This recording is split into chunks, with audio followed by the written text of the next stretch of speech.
Сәлеметсіздер ме оқушылар? 11 сынып қазақ әдебиетінен бүгінгі өтетін тақырыбымыз ғасырлық туынды бөлімі бойынша Мұхтар Әуезовтің Абай жолы роман-эпопеясының асуда тарауы. Бүгінгі сабақта меңгеретіндеріңіз: әдеби шығармаға сюжеттік композициялық талдау жасау арқылы жанрлық ерекшелігін түсінесіздер. Көркем шығармадағы кейіпкерлер жүйесін жинақтау мен даралау арқылы өмір шындығын көрсетесіздер. Оқу мақсатына бағытталған тапсырмаларды орындамас бұрын асуда тарауының қысқаша сюжетін баяндап берейін. Қыс бойы сырласы кітап болған Абай, көктемнің ерте келгенін пайдаланып, көп үйден бөлініп Әйгерімнің отауымен оңаша тақыр жерге шығып кетті. Ол оқыған кітаптарын Баймағамбетке әңгімелеп беруші еді. Баймағамбет те күнде Абайдан естігендерін ішінде сақтамай, ауыл арасында ертегетіп айтатын. Олардың әңгімесін көршілері Байторы, Байқадам, Дарқан, кішкене молдалар қызығып тыңдайтын. Бүгінде Баймағамбет Нидерланд деген жердің Лейден деген шаһарында инквизиция соты болыпты деп тағы бір қызықты әңгімені бастай бергенде, алыс жолдан ат терлетіп Асылбай келіп әңгімені бөлді. Асылбай қаладан хабар ала келіпті. Ол патшаны біреулер атып өлтіргенін айтты. Бұл хабарды бәрі шошып тыңдады. Ертеңіне Абай Баймағамбетті ертіп қалаға өз аттанып кетті. Баймағамбет жолда кетіп бара жатып Абайға жуырда оқыған кітаптарының бірі «Черный век Марта» романының мазмұнын айтып береді. Абай оған қатты сүйсініп, кітап біздерді тәрбиелепті ғой деп ойлайды. Михайлов ескі досын қуанып қарсы алады. Бұл жолғы мәжіліс әдеттегіден ұзаққа созылады. Михайлов хатта жазбаған бірқатар деректермен бөліседі. Орыс халқы үшін өмірлерін құрбан еткен Желябов, қаһарман қыз София Перовскаялар туралы хабарларын білдіреді. Михайлов әңгіме барысында Абайдың сауалына жауап беріп, өзінің революция жолында үлкен адам емес екендігін айтады. Бұл жолдағы үлкен басшымыз Чернышевский, алайда патшаны өлтіргендерге Чернышевскийдің не оның идеясының қатысы жоқ. Чернышевский патшаны өлтіру керек емес, оған миллион құл христиандар болып қарсы тұру керек екенін айтқан. Анық еркіндік болса, бар биліктің басында халық отырсын, 4-5 адаммен қимыл жасау өнімсіз талап деген еді, деп түсіндіреді. Абайға Чернышевскийдің қайратты халықтан күту керек деген ұнайды. Осыдан кейін Михайлов Абайға патшалыққа қарсы күрестің арғы тегінен Пушкин мен Белинскийден бастап Герценге соғады. Карагозовтың патшаға оқ атып тигіз алмағанын, оның дарғасы өлтірілгенін баяндайды. Өзің Петербургке студент болып жүрген жерінде жездесі Щелгунов пен Чернышевскиймен бірігіп, ереуілге шыққаны үшін солармен идеялас деп айыптап, Қазақстанның шығысына жер аударылғанын, мұнда да оны үнемі бақылауда ұстап жүрген айтады. Михайловтың әңгімелерін тыңдап, қараңғыда жатқан қазақ енді не істеу керек деп сұрайды. Михайлов қазақтың бір жамандығы шенеунігінің бәрі парақор екенін айта келе, Ибрагим Кунанбаевич, қазақ жастары оқығанын қазақ жастарына жаю керек. Қараңғы Сахара даласына бір шам болса да апарып білгенімізді танытуымыз керек дейді. Абайдың көңіліне бұл сөздер өз ішіне шыққандай болып сезіледі. Қайтар жолда Баймағамбет екеуі Ералы жатағындағы Дәркембай үйіне аялдайды. Дәркембай осы ауылдың ақсақалдары Еренай, Дәндібай, қарекелерді жанына жинап, Абайға шағымын айтады. Өткен жылы Абайдың кеңесімен жер жыртып егін салып, енді өнімін жинаймыз деп отырғанда, Тәкежан майбасарлар былтыр Ояз келгенде бізге қарсы шықтыңдар деп, егінге 5 ауылдың жылқысын қаптатты да жіберді деп мұңын шағады. Артынан Тәкежандардың талай озбырлықтарын баяндап, олардың мұнымен тоқтамағандарын жеткізеді. Абай оларды үнсіз тыңдап, өз ұлылығының зорлығынан халық басқаға жалынбай, қайраулы балтасына ғана сеніп құтыла алады. Сиязға барып Тәкежан майбасарлардан бәрін даулаймыз дейді. Олар 3 күннен соң кездесеміз деп шешеді. Абайлар көп жүріп, Құнанбай ауылының шетіне іліккенде, олардың алдынан Абайдың үлкен ағасы Тәкежанның ұлы Әзімбай шығып, апасының қаладан алдыртамын деген шәй, кәмпит, құрт мейізін алуға келген сәлемін айтады. Абайға баланың бұл қылығы ұнамайды. Алдымен алыстан келе жатқан ағасын сыйлап, амандасып жөн сұраспастан бұрын, аламын, беріңдер деп тұрған бұл қылығының әбестік екенін ұқтырады. Әзімбай болса сазарып, ағасын жақтырмай қалады.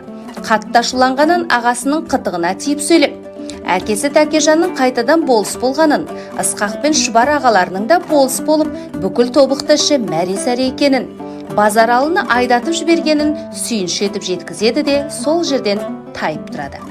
Тәкежан озбырлығының баласының бойына дарғанын Абай осы мезетте түсініп, қатты күрсінеді, ашуланады. Абайлар күн бата ауылына жетеді.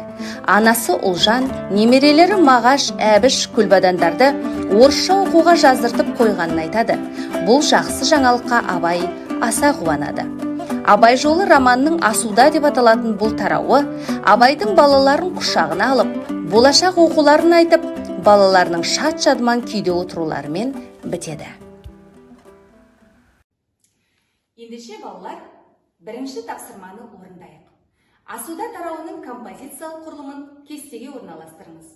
Оқиғаның басы, оқиғаның дамуы, оқиғаның шиеленісуі, оқиғаның шарықтау шегі, шешімі.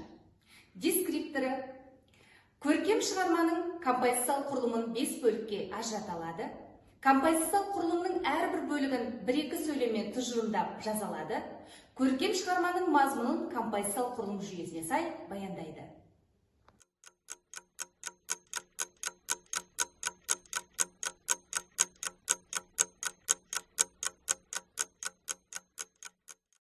Балалар, тапсырманы орындап болсақ, дұрыс жауабымен салыстырайық. Оқиғаның басы. Көктем мезгілі. Абай қыстаудың көк бетегелі кішкене төбешігінің басында ауылдастарымен бірге Баймағамбеттің баяндауындағы тағы бір қызықты әңгімені тыңдап отырады. Оқиғаның дамуы. Күн ұясына кірер шақта қастарына жирен биесін қатты терлетіп Асылбай келеді. Патшаның кісі қолынан өлтірілгенін хабарлайды. Абай Семейдегі Михайловқа мән-жайды білу үшін хат жазады. Артынан Баймағамбет екеуі Михайловтың қалауымен Семейге аттанады. Оқиғаның шиеленісуі. Абайдың Михайловпен әңгімесі, Чернышевскийдің басшылығымен революционерлердің әрекеттерін естиді. Қазақ халқын отарлық бұғаудан шығарудың бірден бір жолы халықты білімге бағыттау, сауатын ашу екендігіне тағы бір мәрте көз жеткізеді. Оқиғаның шарықтау шегі. Дәркембайлардың Тәкежаннан көрген зорлық-зомбылығы, әділетсіздігі туралы естиді. Болыс болып тағайындалған өзінің туыстары Тәкежан, Оспан, Шұбар, Ысқақтардың озбырлық әрекеттеріне күйінеді. Оқиғаның шешімі. Абай ауылына келіп, балалары Мағаш, Әбіш күлбадандардың орыс оқуына жазылғандарын анасы Ұлжаннан естіп қуанады. Балаларының ортасында мәре-сәре болып қуанышты күй кешеді.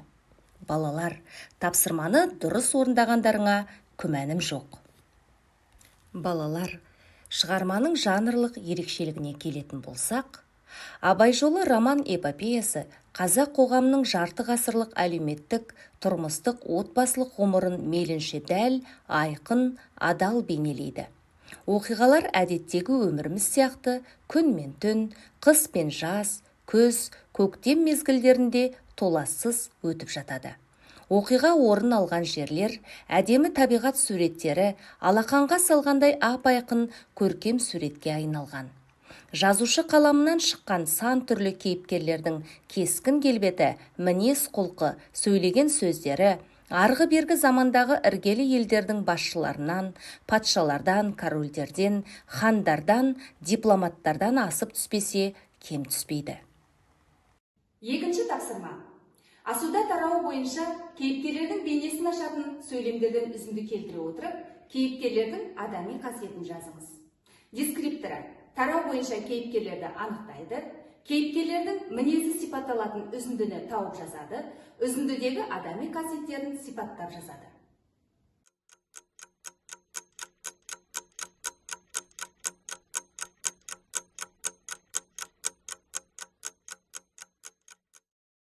Екінші тапсырманың орындалу үлгісіне назар аударыңдар. Кейіпкер Баймағамбет. Үзінді. Абайдың оқыған қызық кітабының бәрі бұған тегіс айтылады. Осындай көп кітаппен танысу Баймағамбеттің мінезіне, пішін құбылысына әсер еткен. Белгілі мінездерде өзін ұстауда ол жай қазақ сияқты емес. Абайдың байқауынша, ол көп кітап оқып, сол кітап ішіндегі мінезінен, сөзінен, әрдайым машығына, бойына көп жұғын жұқтырғандай. Осы жерде танылатын Баймағамбеттің адами қасиеті зерек, ұғымтал, әңгімеші, достық үшін жан беретін бітімділік, адамгершілік қасиеті зор. Балалар, осылайша Абай, Дәркембай, Михайлов, Әзімбай бейнелеріне де оңай талдау жасайтындарыңа сенімім мол. Үшінші тапсырма. Үзіндідегі кейіпкерлерді анықтап, олардың сипаттамасын жасаңыздар. Бірінші үзінді. Осынша жауыздықты істеп отырған менімен бір әке, бір шешеден туған, бірі аға, бірі іні болмыс. Сендерге олар үшін мен де қылмыстымын. Арсыз қолым істеді, арлы бетім ұялды дегенім кімді жұбатады? Сендерді не уатады? Бұл үзінді қай кейіпкерге тән және ол қандай бейне? Екінші үзінді. Өзін мақтаған Абай сөзіне сабырмен ғана күлді де, мені ақылды етіп халықтың ағасы етесің бе? Кедейдің шешені болса, судан шыққан Судырахмет дейді. Қутаңдай тақылдады да бітті дейді. Ақылсыз болса, жарлының жарымесі дейді. Тілі болса, бұның сөз не теңі деп және мысқыл етеді. Сөз әперген есені көрген жоқпын ғой Абай. Үшінші үзінді. Нидерланд деген жұртта, Лейден деген шаһарда инквизиция деген сот бопты деп кірісті. Төртінші үзінді. Аз жылдар ішінде балаларыңыз орыстың тілін орыс үйінде тұрып оқып, жақсы біліп кетеді.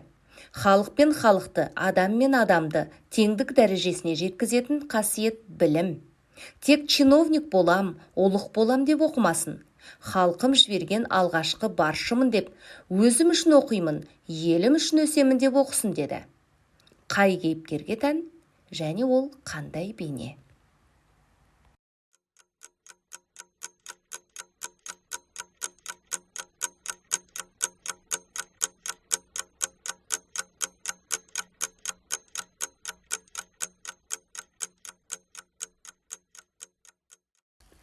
Үшінші тапсырманы орындап болсақ, дұрыс жауабымен салыстырайық.